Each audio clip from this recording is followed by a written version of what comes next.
Alright, welcome to this next video. In the last video we talked about the page structure, the structure of any given page in your site, and also some of those elements specific to the home page. In this next video we want to cover the necessary pages that every website should include on their website. The reason why I say the necessary pages is because these are the pages that your customers are looking for. They have in their mind an idea of what a good website is versus what a bad website is. And they kind of go through this mental checklist, and the pages you have and the pages you include in your site, that kind of is included in this mental checklist. So this is going to be a brief video just explaining what each of the pages are and maybe just a little bit of what should be included on the page. So the first obviously is your home page. You need to have a home page.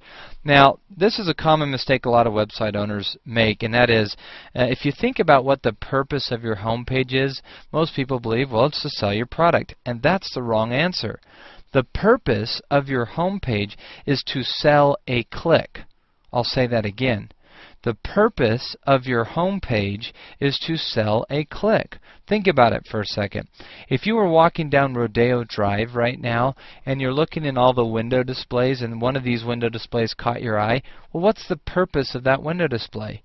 It's to draw you inside the store, not sell you the product. Get you inside the store, because at that point the salesperson will sell you the product. And so the same concept rings true for your home page. It's to get them inside your store, get them in further in your site, and those pages, subsequent pages, can do the selling for you.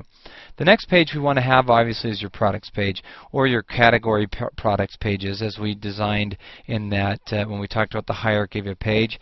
We talked about sub products, and we've been using the example of golf, and so your category would be drivers, putters, irons, wedges, so on and so forth. And so you want to make sure you have those and make it easy and functional and make it easy to what the customer would expect. So kind of check out some of your competition, know what they've done, and kind of mirror what they have done.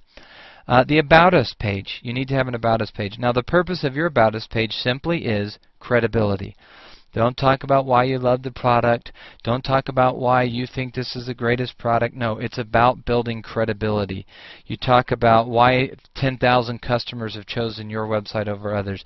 You talk about how many years you've been in business overall. It doesn't even have to be your website business. It could be your overall business.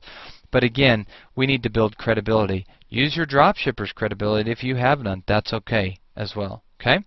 The next page is your frequently asked questions page, and this in my opinion is one of the most important pages in your site because this does a lot to minimize the amount of time you have to spend answering questions and answering emails and all those things. So have a good FAQs page, and it will kind of work as an employee for you, because if the website answers the questions, you don't have to. The second thing there is that most people buying online are buying because it's convenient to purchase online. If they come to your website and can't find the answer they're looking for, then guess what? That's not convenient, and they're going off to a competitor's website, so you've just lost orders because you didn't answer the customer's questions on your website. So the common question I get is, hey, I'm brand new. An FAQs page? Are you kidding? I have no idea what the frequently asked questions are. Here's how you find them. 3 resources. 1, use your dropshipper. Number 2, use your manufacturer of the product. Number 3, use your competitor. You can't just copy and paste their FAQs, though. You are going to have to reword it and rewrite it. That's okay. I would highly suggest that you use all 3, because your dropshipper is going to have questions and answers that are going to be a little bit different than your supplier and manufacturer, because they're coming from a sales point of view rather than just a product point of view. Next, you want to have a sitemap in your website. This is important not only to the search engines, but also to your user. Surprisingly, a lot of people use the sitemap page to navigate through your site, which that's all it is. It's just a directory for your site. It's a bunch of links for all the pages in your website, maybe even the products in your website. All right? The privacy policy page, also very important. I don't care that hardly anybody's going to read your privacy page. You still need to have one because it instills credibility. They see it, maybe don't even read it. They automatically trust you a little bit more because you have a privacy policy page. And then finally your terms page. Okay, this is just explaining maybe your shipping policies, your returns policies, those questions that will be hang-ups for some customers, and if you don't answer them on your site, again, you lose business. But it also makes you look a little bit more legit, that you know what you're talking about, you're an established business, and they also will want to know, how long is it going to take to get to my house? How long? What happens if I have damaged goods? What happens if this happens? So just give them and explains the terms on your website.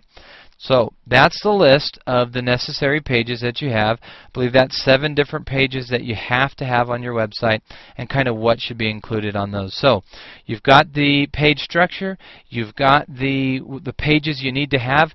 Now let's get started actually building these pages. So in the next video, we're going to show you how to start building these pages in your website.